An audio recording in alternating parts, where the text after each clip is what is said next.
I guess. I'm making videos, but I just haven't been putting a proper title on them yet. I haven't been getting down to actually publishing those videos. I want to talk, well, it's amazing how sometimes you get ready, you'll sit down and do a video, and then something happens, and you're like, yo, I should do a video about this, and then it's like, okay. Looking at something on my boy Fred Hampton. He was a member of the Black Panthers, and he was gunned down by Chicago police officers. He was murdered. There was actually a lawsuit after his death that they won. It's actually pretty similar to the Houston shooting. These people were in their house minding their business. The police ran up in there, didn't identify themselves, opened fire first, said they were fired at, and then, well, they're heroes, right? That's not what it was. And there was actually, I used to think Forensic Files was like racist or whatever. They actually had a bunch of black episodes. Then they showed that it was a bunch of white cops that killed this black revolutionary. I go on police websites to get information, and that's how it came across. Law Enforcement Today was talking about it. There's a mural up to his memory. And he's one of those people I really didn't know about, but then once I started learning more about socialism and realizing that classism and racism really are two pieces of the same structure. They're part of the same discussion. You can't talk about one without, it's like capitalism and imperialism. You just can't do that. And if you try, you're doing a disservice to the discussion at hand. This man was in his house. They ran down, they shot him. Shot all through the house. And Forensic Files, you can look it up. They showed how no one even got off a shot. I think they got off a shot like in the air. It wasn't even like a direct, it was like a fire. They might have been already hit and going down when they fired. It's like the one in Houston where the guy didn't get a shot off. All the shots are from police, pistols, and a rifle. They shot the dude's dog from like 15 feet away. The dog wasn't even like anywhere near them to be a threat. And only thing is, I think they did say. So I'm gonna turn this off. No, it's noisy.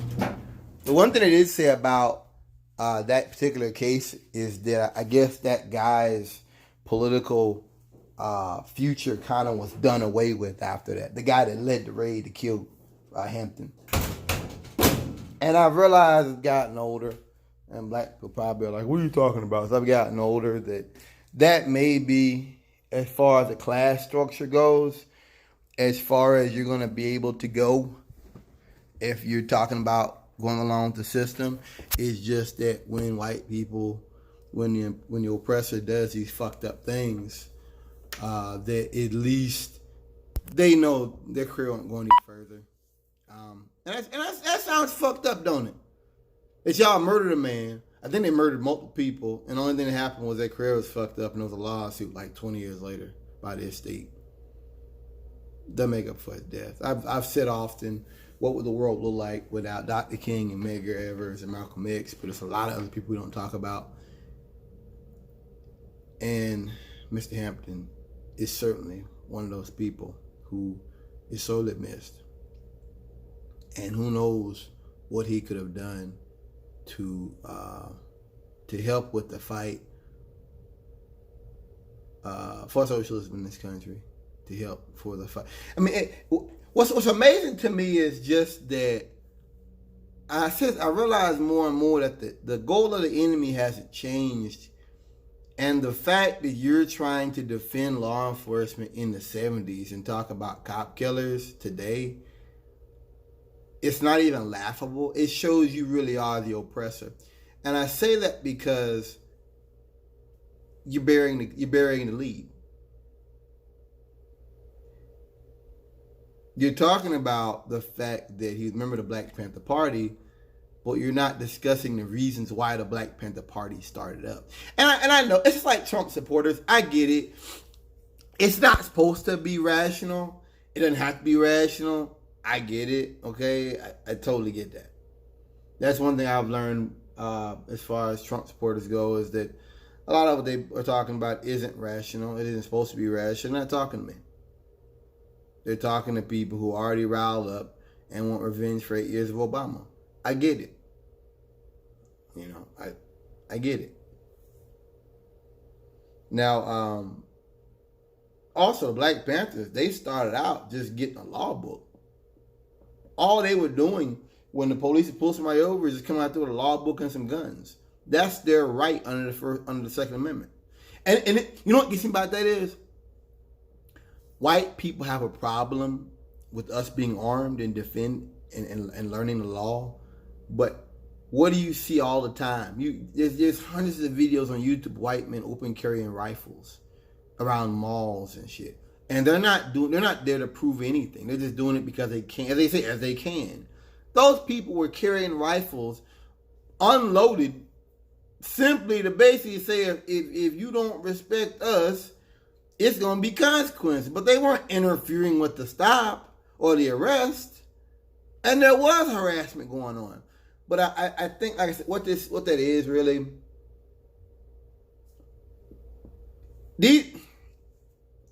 there was a Klan rally yesterday, I think near Chapel Hill. And people were talking about, like, oh, you know, this is fucked up, and the police are on their side, the white supremacists. It was Klan, Nazi stuff, and then it was the Black Lives Matter, white folks supporting Black Lives Matter and stuff. And they were like, oh, this is messed up. And I put a thing on there. I said, the job of law enforcement is to uphold status quo and protect capital. Why does it surprise anybody that they take the side of Nazis? The Unite the Right in Washington, D.C., those trained workers said they had a problem with, they want to do more. They had a problem. They didn't want nobody on there. The police cleared the train car out, brought the white supremacists on the train, and took them uptown, took them to the rally. If that don't show you what you're facing, I don't know what will. And it also proves that, like I said, there were black cops here. Just because you've got black cops, that don't mean they give a flying fuck about black people. As the brother says on that book, Locking Up Our Own. That ain't got nothing to do with us. That's my problem, you know? Is that black people think because you've got a black man here and a black thing there, that thing is supposed to get better for us. I don't see it that way. I think it's kind of like when Bush had all those different countries to go into Iraq with him. It gives them a sort of cover, you know. Now Trump, he don't know nothing about that, but there's a certain legitimacy, a certain legitimate cover you get there when you have other colors and other philosophies supporting your imperialistic push. Trump will know that. Trump had a Mexican judge who came out and was talking about he can't be a judge to do his job because he's Mexican.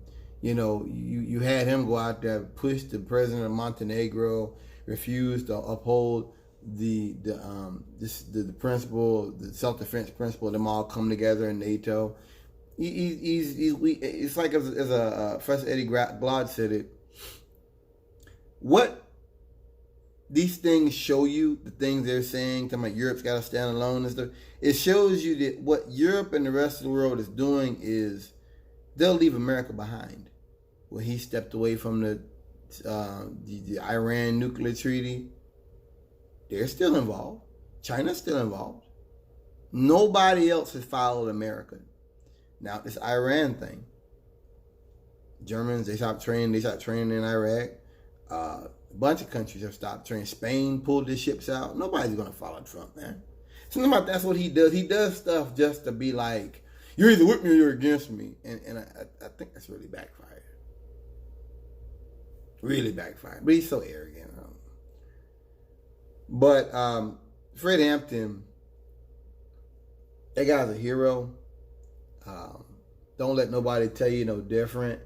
This is more of that trying to ignore history, trying to ignore the history our ancestors knew about how they treated us. This is more about just trying to ignore the way things really were for black people back in the 70s, 60s, and 80s. That's what this is all about. It's an episode of On Contact where they talk about that. This sort of forgetting. You know, it's not ignorant people. They know what they're doing.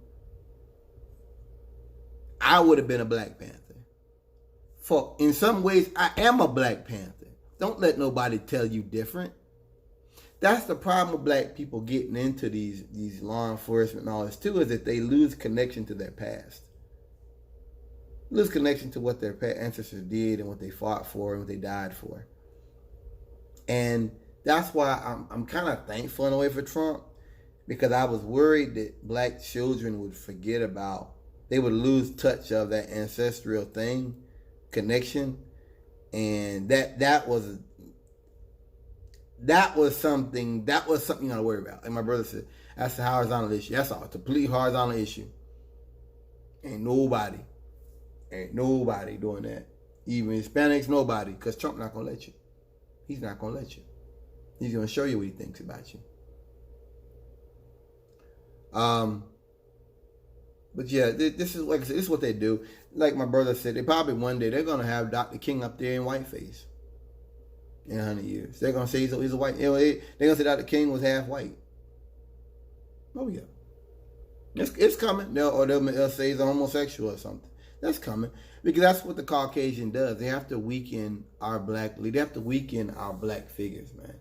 Make them weak. Make them feckless. Make them debased. Make them. And not to say Dr. King didn't have white support. Of course he did. Was it Clayton Powell and the black church kind of left him in his last years. But I'm talking about trying to take away from who he was as a man. Dr. King was revolutionary. And I think that's why they liked Dr. King, is that they want to make it like it wasn't that bad. That's why I kind of love about this stuff now, about them marching and all the racism and stuff, because it shows you what the Caucasian always was. It shows you the goal of the enemy hasn't really changed that much. It hasn't. Not really. The way they make money has changed and things like that. And we're just definitely a lot more technologically advanced now than it was in the 50s and before that. But it ain't changed that much. White folks still think the same. Same racism, same disrespect. I love it, man. Same. Ain't no different. Ain't nothing different. But the weather, the climate, excuse me. I'm gonna do another one on what I wanted to do this on, but just in memory of Fred Hampton, in memory of the people who fought for us, who fought for the ideas of socialism, the ideas of black power, all of that. I'm not gonna let his memory be forgotten. He's someone that, I said before, I wonder what happened if he had survived, if he had lived on. Peace, y'all.